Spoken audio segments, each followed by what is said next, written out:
आज हम लोग जो पढ़ने जा रहे हैं वो है नर्वस सिस्टम। बहुत ही इंपॉर्टेंट टॉपिक है, इस एग्जाम में तो आते हैं, साथ ही साथ हम लोग को जानना भी चाहिए कि हमारा दिमाग कैसे कोई काम करता है। तो आइए देखते हैं नर्वस सिस्टम होता क्या है और इसके कितने टाइप्स होते हैं। उससे पहले थोड़ा बेसिक चीज जान ले हम लोग कि हमारा जो दिमाग है यानी ब्रेन,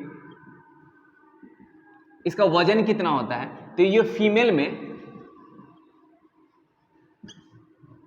1300 से 1350 ग्राम वजन होता है और मेल में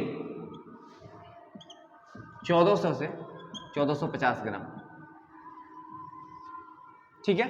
और जब हमारा उम्र 25 साल से ऊपर होने लगता है तो सालाना यानी एक साल में 2.5 ग्राम से 3 ग्राम तक वजन कम होता जाता है हमारे ब्रेन का। और ब्रेन बना किस चीज का है? न्यूरॉन से बनता है। हम लोग जब सेल पढ़ रहे थे उसमें न्यूरॉन का जिक्र किए थे। और न्यूरॉन होता क्या है? हमारे बॉडी के अंदर जो सेल बना हुआ है और ब्रेन के अंदर जो सेल है, ठीक है, तो ब्रेन के अंदर वाले सेल को क्या बोलते हैं? न्यूरॉन बोलते हैं। यह सबसे लंबी कोशिका होता है ना। और ब्रेन में जो न्यूरॉन है, न्यूरॉन, इसकी संख्या कितनी है?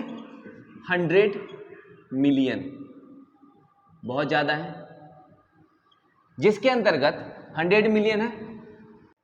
अब हम लोग आगे देखेंगे कि तंत्रिका तंत्र कितने टाइप्स के होते हैं। तो ये 3 तरह के होते हैं। एक होता है central nervous system, CNS, short में लिख देते हैं। एक होता है पेरिफेरल नर्वस सिस्टम, PNS, और एक होता है ऑटोनोमस नर्वस सिस्टम। ठीक है। सेंट्रल नर्वस सिस्टम को हिंदी में हम लोग बोलते हैं केंद्रीय तंत्रिका तंत्र। ठीक है। और अगर हम मुख्यतः देखें तो इसी के बारे में पढ़ना है। ठीक है, ऐसे पढ़ेंगे ये दोनों के बारे में भी, लेकिन इंपॉर्टेंट CNS ज्यादा है। तो हम लोग देखेंगे CNS के अंदर किस चीज के बारे में पढ़ना है। तो CNS के अंदर हम लोग को पढ़ना है ब्रेन यानी दिमाग और स्पाइनल कॉर्ड। इसको मेरी रज्जू बोला जाता है स्पाइनल कॉर्ड को। तो आइए देखते हैं कि ब्रेन का फंक्शन क्या है, ये कितने तरीके का होता है।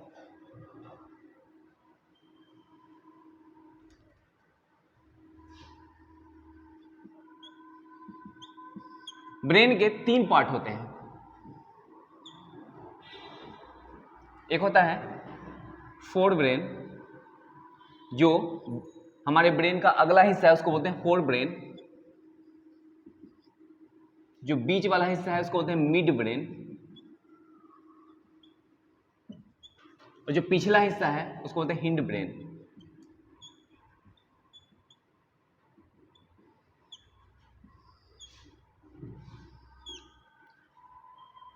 और जो फोर ब्रेन है उसके अंतर्गत जो है वो आता है सेरिब्रम, थैलेमस और हाइपोथैलेमस।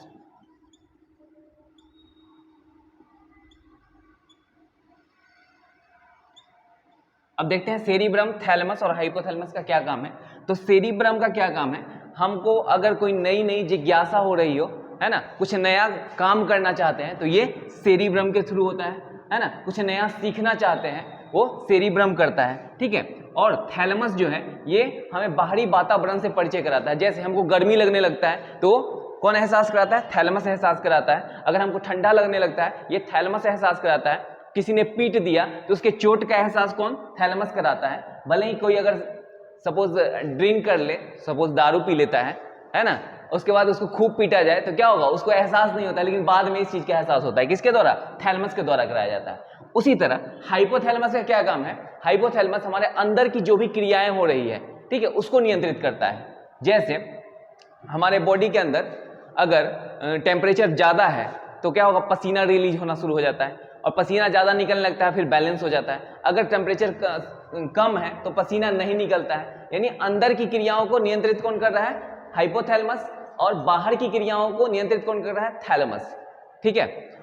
उसके बाद सेरिब्रम के बारे में हम लोगों ने देखा क्या करता है? नए नए ज्ञान को ज्ञान की प्राप्ति करना, कुछ खोजना, ये सब काम करता है सेरिब्रम।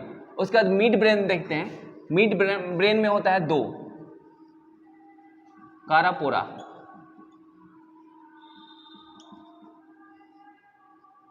एक होता है सेरिब्रल कारापोरा क्या काम करता है, ये जो है जैसे हम किसी चीज को देखते हैं तो उसका फिगर हमारे रेटिना में बनता है और ये तुरंत दिमाग को इंफॉर्मेशन देता है कि है क्या, फिर हम जान पाते हैं कि अच्छा ये है क्या। सपोज ये मार्कर है, हम देखते हैं तो आंख क्या किया, इसको देखा, उसके बाद ब्रेन से पूछता है क्या है, तो ब्रेन इसको इशारा करता है कि ये मार्कर है। ये कौन काम करता है, कारापोरा। और ये जनरली दो चीज, ये एक तो सुनने के काम आता है और एक देखने के काम। यानी अगर आंख की बात करें और कान की बात करें, यहां से जो भी क्रियाएं हो रही है उसका इंफॉर्मेशन पहुंचाता है ब्रेन तक कौन, कारापोरा। और सेरिब्रल क्या काम करता है, ये स्पाइनल कॉर्ड और हमारा ब्रेन और स्पाइनल कॉर्ड,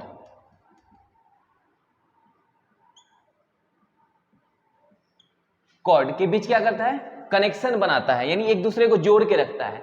हम लोग कभी कभी देखते हैं कि अगर सपोज पढ़ाई कर रहे हैं एकदम सीरियसली और उस समय क्या होता है, कोई आकर के पीछे से धक्का दे दिया या कोई जोर से चिल्ला दिया तो हम लोग क्या घबरा जाते हैं। ये कौन है, स्पाइनल कॉर्ड, ये काम करता है और ब्रेन को एक इन्फॉर्मेशन मिलता है जिसके कारण ऐसा होता है। कभी कभी ऐसा होता है ना कि दिमाग जो है काम करना किसी और काम में बिजी हो जाता है, उस समय जो है जिम्मेवारी स्पाइनल कॉर्ड की होती है, किस चीज के लिए, कुछ सोचने के लिए, कुछ समझने के लिए, और स्पाइनल कॉर्ड इन्फॉर्मेशन किसको, ब्रेन को देता है। ठीक है, उसके बाद देखते हैं हिंड ब्रेन, जो हमारा पिछला दिमाग है, जिसको बोलते हैं छोटा दिमाग। ये दो तरीके का होता है, एक होता है सेरिबेलम, एक होता है मेडुला ओब्लांगाटा।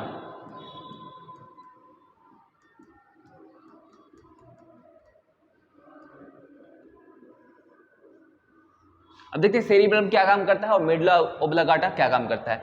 सेरिबेलम जो है वो हमको बैलेंस करना सिखाता है। सपोज हम साइकिल चलाना नहीं जानते बचपन में, लेकिन एक बार अगर सीख जाते हैं तो वो बैलेंस करना आ जाता है। तो क्या ये सेरिबेलम जो है हमें बैलेंस करना सिखाता है। हम जब जैसे छोटा बच्चा है 2 साल का 1 साल का, वो चल नहीं पाता, लेकिन जैसे धीरे धीरे बड़ा होता है और प्रैक्टिस करता है तो चलना सीख जाता है, तो सेरिबेलम को ये इन्फॉर्मेशन मिल जाता है। अगर कोई एक बार साइकिल चलाना सीख लिया तो पूरी जिंदगी में कभी भी साइकिल चलाएगा तो उसको परेशानी नहीं होगा, किसके थ्रू, सेरिबेलम के थ्रू, है ना। तो ये प्रैक्टिस जो भी हम करते हैं उसका नियंत्रण सेरिबेलम करता है। दूसरा मेडुला ओब्लांगाटा। मेडुला ओब्लांगाटा जो भी हमारे बॉडी के अंदर मेटाबॉलिक रिएक्शन हो रहा है। अब मेटाबॉलिक रिएक्शन होता क्या है, जैसे हमारे शरीर के अंदर 2 रिएक्शन होते हैं। एक क्या है, एक कोई चीज है टूट रहा है, एक कोई चीज बन रहा है ना। तो कोई चीज जब बन रहा होता है हमारे अंदर, बनना, ये होता है क्या, एनाबॉलिक। ठीक है। अब कोई चीज टूट रहा होता है, टूटता है, होता है कैटाबॉलिक। अब जब ये दोनों को मिला देंगे तो ये बन जाता है मेटाबॉलिक।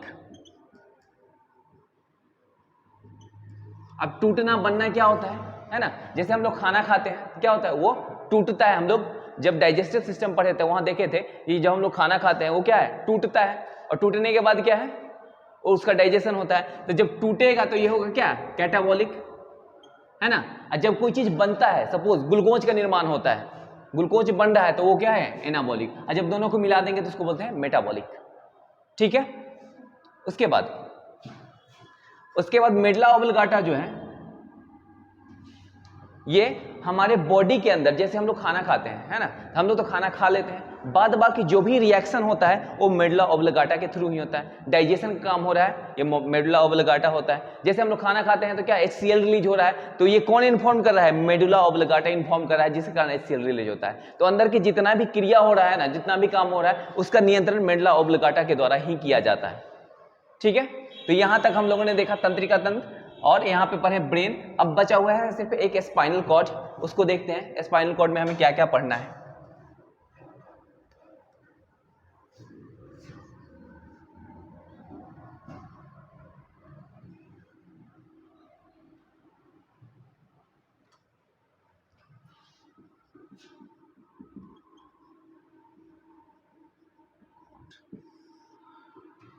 स्पाइनल कॉर्ड हमारा मेडुला ओब्लांगाटा जो निचला हिस्सा है उससे जुड़ा होता है, और ये रीढ़ की हड्डी से सुरक्षित होता है। जैसे हमारा ब्रेन जो है हड्डी से सुरक्षित है, जैसे ऊपर का भाग अगर देख लें तो सबसे ऊपर क्या है, चमड़ी है, उसके नीचे अगर देखेंगे तो थोड़ा सा मांस होगा, उसके नीचे एक हड्डी है, ठीक है, जिसको बोलते हैं क्या, क्रीनियल बोन बोला जाता है। इसकी संख्या होती है 8, और ये बहुत ही स्ट्रांग होता है, इस पे ये जल्दी टूटता नहीं है। तो ये यहाँ रक्षा कर रहा है किस, क्रेनियल के द्वारा रक्षा कर रहा है। लेकिन अगर पिछला भाग देखें जहाँ पे मेडुला ऑब्लिगाटा होता है, वहाँ पे कोई हड्डी नहीं होता है, सिर्फ एक होल होता है, जिसके कारण ऐसा कहा जाता है कि पीछे अगर चोट लग जाए तो आदमी की मृत्यु हो जाती है, जल्दी मर जाएगा, है कि नहीं। तो स्पाइनल कॉर्ड क्या है, जुड़ा हुआ है हमारे ब्रेन से, और कहां तक, हमारे रीढ़ की हड्डी के अंदर है। यहां इसका रक्षा कौन कर रहा है, रीढ़ का हड्डी हमारा, उसके अंदर है स्पाइनल कॉर्ड। अब स्पाइनल कॉर्ड के अंदर हम लोग देखें तो स्पाइनल कॉर्ड के अंदर 31 जोड़ी क्या होता है, नस, 31 जोड़ा। जैसे हमारा जो रीढ़ का हड्डी है तो 31 इस साइड और 31 इस साइड निकला हुआ है, क्या, नस निकला हुआ है ना। और अगर ब्रेन की बात करें तो ब्रेन में कितने हैं, ब्रेन में 12 जोड़े, और यहीं से सिग्नल जाता है। जैसे हमको अगर चोट लगता है तो उस सिग्नल भेजता है दिमाग को, है ना, और वो दिमाग पे सिग्नल जाता था। फिर सपोज कोई कांटा है ना, कांटा पे अगर हम पैर रख देते हैं तो कांटा चुभ गया, है ना, तो इसका इंफॉर्मेशन हमारे ब्रेन को जाएगा। फिर ब्रेन वहां से क्या करेगा, एक इंफॉर्मेशन देगा हमारे बॉडी को कि पैर हटा लेना है, तो क्या करते हैं हम लोग, पैर हटा लेते हैं। ठीक है, ये कौन काम करता है, न्यूरॉन। और अगर इसके बेस पे देखा जाए तो न्यूरॉन 2 टाइप के होते हैं।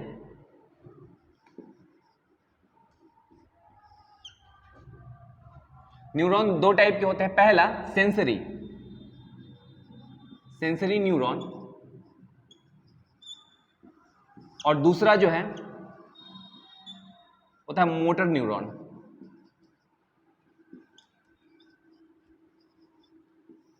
सेंसरी न्यूरॉन के अभी हम जिक्र किए हैं, किसके बारे में, कांटे के बारे में। जैसे कांटा पे पैर पड़ा तो गया सिग्नल ब्रेन के पास, ये पहुंचा रहा है कौन, सेंसरी न्यूरॉन, ठीक है। और वापस दिमाग क्या बोल रहा है कि पैर हटा लेना है, तो वो कौन, मोटर न्यूरॉन काम कर रहा है, ठीक है। तो इसके बारे में हम लोग देख लिए, कितने जोड़ी, 31 जोड़ी होते हैं नस स्पाइनल कॉर्ड में, ठीक है। ब्रेन में 12 जोड़ी होती हैं, और बॉडी के किसी पार्ट में कोई भी एक्शन होता है तो उसका इंफॉर्मेशन जाता है हमारे ब्रेन के पास, फिर वो भी एक्शन कुछ लेता है, ठीक है। तो ये पूरा सिस्टम जो है आता है नर्वस सिस्टम के अंतर्गत। और जो 2 बचा हुआ है उसको हम लोग पढ़ेंगे अगले वीडियो में।